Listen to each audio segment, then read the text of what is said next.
Почитувани гледачи на КМ телевизија, вие го следите спортскиот преглед поддржан од спортските обложувалници Евротип.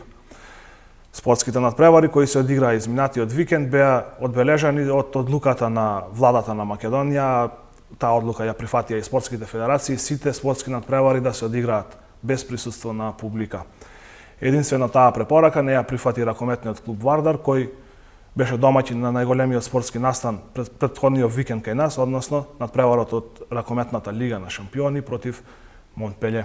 Салата не беше исполнета, меѓутоа препораката на владата и на спортските федерации не ја прифатија и одиграа надпревар со публика. Јас лично викендов проследив 4 спортски надпревари во Тетово. Морам да признам дека одлуката перфектно се почитуваше, публика не беше дозволена на ниту еден од надпреварите, освен официјалните лица, службените лица, полицијата, новинарите и снимателите.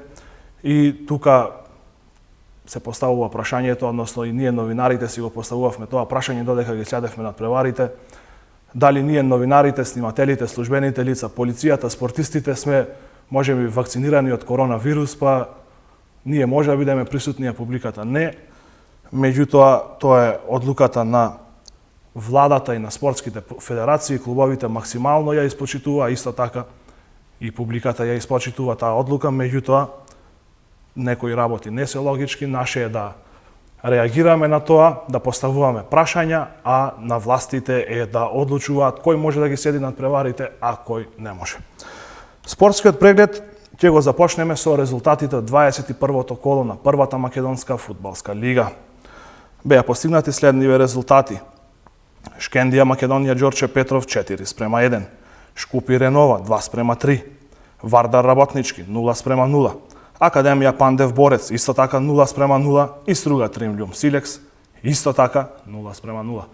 На 5 надпревари во првата македонска фудбалска лига дури на 3 немаше погодоци, а на останатите 2 беа постигнати по 5, и тоа токму онаму каде што играат тетовските екипи, односно Шкендија и Ренова. Табелата е следна: Вардар е во водство со 43 бодови, Шкендија е втора со 35, го намали за останувањето од 10 на 8 поени, следува Силекс со 32, Македонија Ѓорче Петров 29, Академија Пандев 28, Шкупи, Струга и Ренова имаат по 25, Работнички 22 и последен е Борец со 21 поен. Фудбалерите на Ренова, иако есенскиот дел од првенството го завршија во опасната зона за испаѓање, сепак 2 победи поред и веќе се на само 3 до 4 бодови од пласман во фудбалска Европа. А сега во продолжение ќе ги погледнеме головите од надпреварот помеѓу Шкендија и Македонија Ѓорче Петров, кој заврши со резултатот 4:1 за тетовци. Резултатот беше отворен во 39-та минута, кога Омар Имери, младиот фудбалер на Шкендија, ги донесе домашните во водство од 1:0.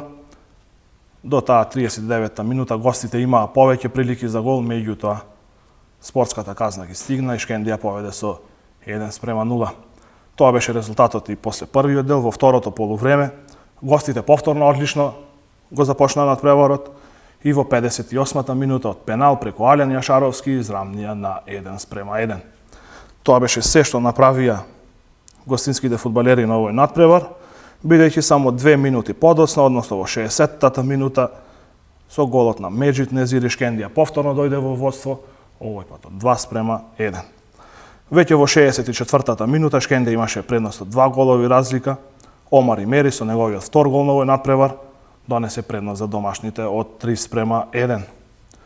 Конечните 4:1 на надпреварот беа поставени во 80-та минута, кога нововлезениот Арбин Зейнулаи стрелаше во мрежата на гостите. Во продолжение ќе ги погледнеме и изјавите на тренерите на двете екипи, односно тренерот на Шкендија Ернеш Џока и тренерот на Македонија Ѓорче Петров Наџи Шенсои. Победата ме радува бидејќи не остава во трката за титулата. Секој надпревар е тежок. Првото полувреме беше израмнето, но затоа во вториот дел одигравме на многу повисоко ниво и успеавме да победиме. Многу е важно да го задржиме високото темпо и посебно на домашните надпревари да не стравуваме за победата. тоа што треба да кажем на крај, ја треба да кажем на почеток, честитам на Шкендија на заслужена победа. Али тој кој не гледали мачот ќе помисли да 4-1 беше многу суперена Шкендија, али така не беше. Прво полувреме изедначено едно прво полувреме, чак со Боби Божиновски имахме и шанса да караме со глава таму. И една шанса имаше Шкендија на прво полувреме, искористи таа шанса и ни даде гол. Второ полувреме, мора да признаме да загубихме синхрон во заштита, затоа што Мартин Ковачев за нас многу значи. Се повреди, тога јас бев принуден да направим, како се вика, рокада во заштита, тамо ми влиза Мишевски и второто полувреме, за жалење, после изедначујучу гола, затоа што не излиза един фудбалист со средина терена и бутнахме Тантуровски, знаете да 6 месеци не играше, и преко njega со брзина изедначихме. Таман мислихме да таа добра игра првото полувреме ќе продолжиме втора, ето стигнаха голови и јас не мога още да верувам как ги примихме тие голови. Според мене четврти гол беше офсайд, али ништо. Кога гледаме тотално, Шкендија апсолутно заслужи днешна таа победа. Мене ми е жал што се игра без публиката, али оште еден пат честитам на Шкендија, а ние не даваме никакви отступки од цилеви кои ги имаме, а те се да идеме во Европа. Следуваат головите од надпреварот помеѓу Шкупи и Ренова, кој екипата од Джепчиште го доби со 3:2 на гостински терен, односно на стадионот Чаир во Скопје. Резултатот го отворија домашните во 24-та минута со голот на Серджо Далус. И кога сите помислија дека со овој резултат ќе се замине на полувремето, Флоријан Кадрију во 44-та минута со прекрасен еврогол изравни на 1:1, а само една минута подоцна Илирит Адеми и постави конечните 1:2 за Ренова на полувремето. Во вториот дел, фудбалерите на Шкупи добија 2 црвени картони, Бијанор и Глишич. Тоа го искористија гостите, Флоријан Кадрију во 65-та минута с големи на 3:1, а конечните 3:2 беа поставени во 80-та минута со вториот погодок на Серджо Далус. Следна активност за екипите на Шкендија и Ренова ќе биде настапот во четвртфиналето на Купот на Македонија, кој ќе се одигра во среда, односно реванш над преварите од четвртфиналето. Ренова на домашен терен ќе игра против Струга, има 0:0 од првиот надпревар и одлични шанси да се пласира во полуфиналето, додека екипата на Шкендија ќе гостува во Скопје кај Работнички. Првиот надпревар во Тетово заврши 1:1.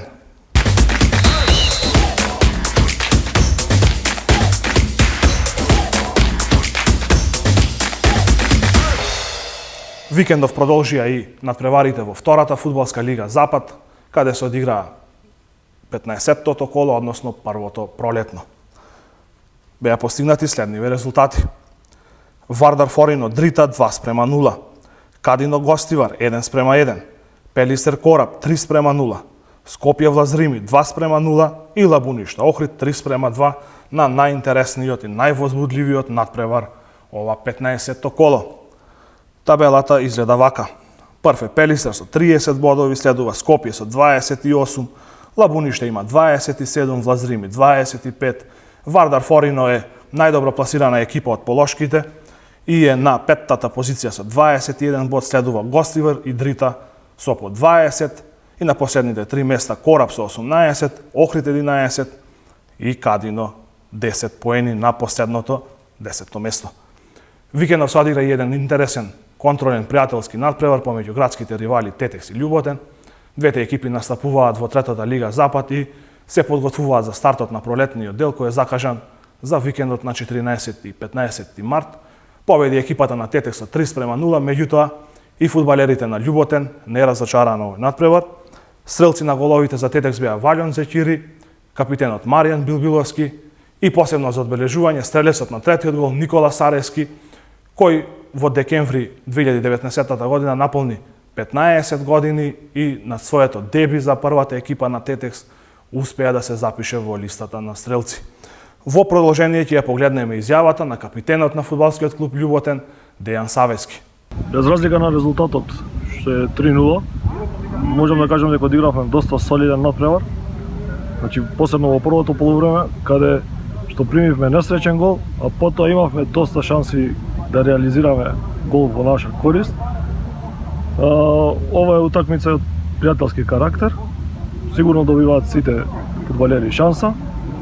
Така сумирано можам да кажем дека сме задоволни. Каков е планот за подготовките? Има уште околу 2 седмици до почетокот на лигата. Да, планот е да одиграме уште 2-3 утакмици. Договорени се веќе во среда играме со екипата на Речица на гостински терен. Планот за оваа година е да се пласираме во горниот дел на табелата. Слично како и фудбалските второлигаши, викендов пролетниот дел започна и во првата женска фудбалска лига на Македонија, каде се одиграа надпреварите од 14-тото коло. Беа постигнати следниве резултати. Шкендија топ гол 4:1, Љуботен Деспина 0:7, Плачковица Атлетико 3:2, Каменица Саса и Статов 2:1, Кочани Тиверија неверојатни 0:17, Речица Драгон 0:2 и Ас Юнајтед во Струга го совлада Борец со 5:1. На табелата во водство и натаму е Каменица Саса со 40 бодови, следува Тиверија со 37, Деспина има 34, Шкендија на четвртото место со 33 поени, следува Драгон 29, Ас Юнајтед 28 и Статов 17, Топ Гол 17, Речица 16, Борец 10, Кочани 10, Атлетико 6 и на последните две места Љуботен и Плачковица со по 3 поени. Во продолжение ќе ги погледнеме головите од надпреварот помеѓу Шкендија и Топ Гол, кој што заврши со резултат 4:1 за тетовската екипа. Резултатот беше отворен во 14-тата минута, кога Хава Мустафа ја донесе екипата на Шкендија во водство од 1:0. Пред крајот на полувремето, односно во 42-та минута, Медина Емини зголеми на 2:0 и ги постави конечните 2:0 за Шкендија на полувремето. 3:0 беше во 63-та минута, кога Хава Мустафа го постигна нејзиниот втор гол на овој надпревар, а се што направија гостите беше да намалат на 3:1 во 70-та минута, кога стрелаше Габриела Гелевска.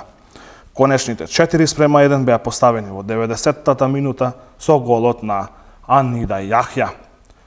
Во продолжение ќе ги погледнеме изјавите на фудбалерката на ЖФК Шкендија Енџи Шерифи, како и на младата Ангела Зафировска од женскиот фудбалски клуб Љуботен од Тетово. Многу задоволни за тоа и победивме, имавме многу добра игра и се надеваме дека целата сезона вака ќе ни иде. Кои се целите и амбициите на женскиот фудбалски клуб Шкендија за оваа сезона?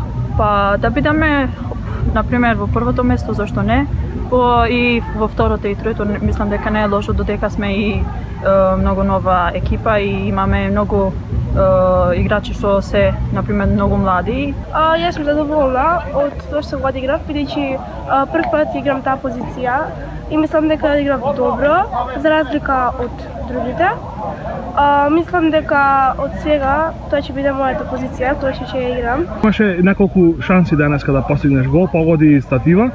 Да, денес имав многу шанси да постигнам гол, може да постигнам многу голови, но сепак тоа е многу замор, кога стигам до голот веќе немам сила да шутнам, погодив многу стативи, но се надевам дека утре кога ќе играм утакмица, тоа ќе биде гол. Какви ти се плановите за иднина? Каде се гледаш себе си во иднина? За сега играм за репрезентацијата од 17 години. Играм за Љуботен, играм 5 години веќе фудбал. Мислам дека во иднина можам да постигнам добри резултати за нашиот тим и дека можам да играм во некој поголем клуб. Зависи од времето и зависи од мене.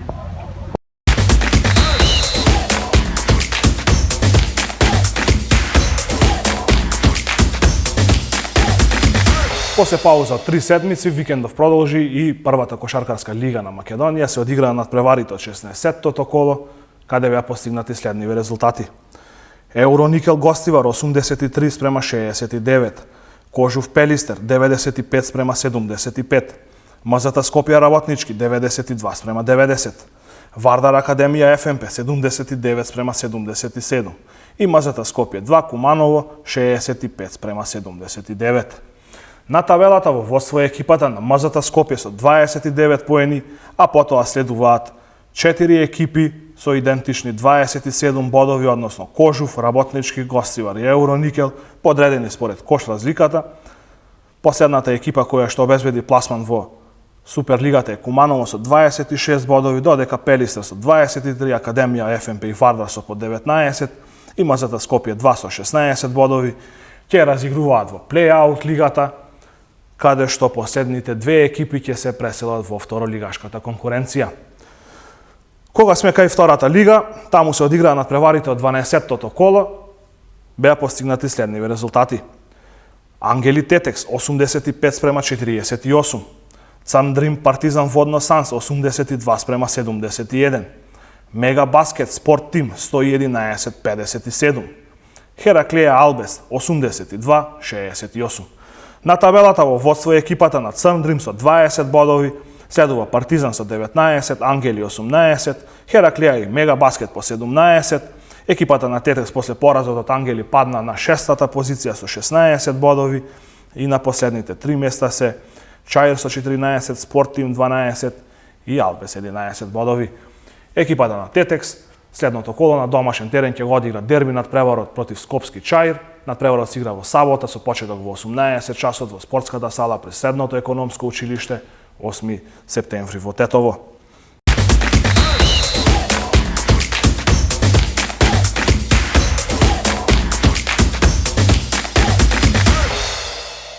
Следуваат резултатите од одбојкарските првенства. Мажите го одиграа третото коло на плей-офот, каде што немаше поголеми изненадувања, сите три фаворити успеа да победат со максимални 3:0. Универзитет Тетово беше подобар од Угада Штип, Вардар од Лирија и Джио Струмица од Весна Пробиштип, како што веќе реков, со идентични 3:0 за домашните екипи. Во плей-аут лигата, екипата на Шкендија го одигра надпреварот од второто коло против Борец на домашен терен и изненадувачки беше поразена со 2:3. Иако тетовските одбојкари имаа водство од 2:0, сепак Велешани направија комплетен пресврт и победија со 2:3. На табелата во плей-офот во водство е Вардар со 32 бодови, следува Джио Струмица со 27, Универзитет Тетово има 25, Лирија е четврта со 19. На последните две места Угада Штип 13 и Весна Пробиштип со 10 бодови. Во плей-аут лигата во водство е екипата на Борец со 9 бодови, следува Шкендија со 6 и на последното место е Дибра Волеј без ниту еден поен. Во продолжение ќе ги погледнеме изјавите од македонскиот репрезентативец во една одбојкар на екипата на Универзитет Тетово Марко Стошич, како и од највозрастниот одбојкар на екипата на Угада Штип Кристијан Ристески. Па задоволен сум, ние сме ново комбинирана екипа со многу нови играчи, ги користиме овие, да речеме, во наводници послаби утакмици за да ја играваме екипата и сум задоволен од резултатот. Мојата екипа, нашата екипа е релативно млада, вложуваме во млади категории, така да морам да бидам задоволен и тоа од повеќе задоволен. Дававме добра игра, можевме повеќе, меѓутоа она што го тренираме го пласиравме тука колку што можеме најдобро. Се надевам дека во иднина нашите млади одбојкари кои што се од 15, 16, 20 години ќе ветуваат, веќе и сега ветуваат, дека ќе успееме да дојдеме до некој ниво баш како овие момци кои што веќе се искусни играли интернационални надпревари и така натаму. Во женската одбојкарска конкуренција се одиграа надпреварите од третото коло на плей-аут лигата. Двете тетовски екипи забележаа порази. Универзитет Тетово на домашен терен загуби од Тускана со 2:3, додека Бамикор на гости беше поразен од Пелисер Волеј со максимални 3:0. Последниот надпревар од третото коло помеѓу Македонија Макс и Угада Студент ќе се одигра во четврток. Табелата е следна. Угада Студент е во водство со 19 бодови, следува Ускана со 16, Пелисер Волеј има 13, Универзитет Тетово 12, Македонија Макс 11 и на последното место е Бамикор без поени.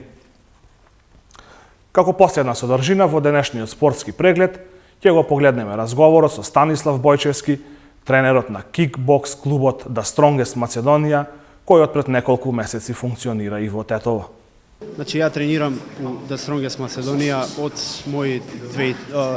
2013 година и сега у поддршка со председателот на Федерацијата на џиу-џитсу Ивица Алексовски, дојдовме до изработка на оформување на клубот The Strongest Macedonija во Тетово.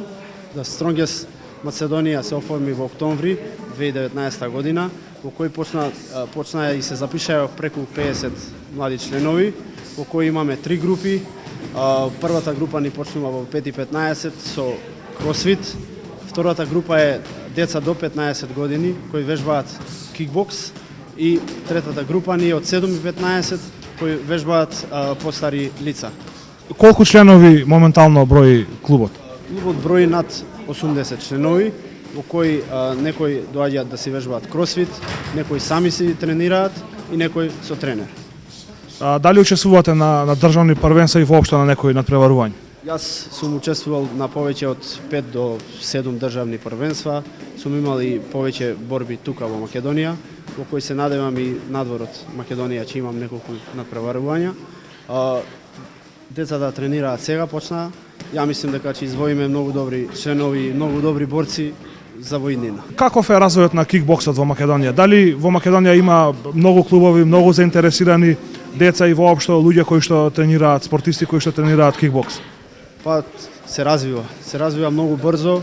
Мислам дека овие години уназад, што се 5 години, се развива многу, имаме и многу добри борци.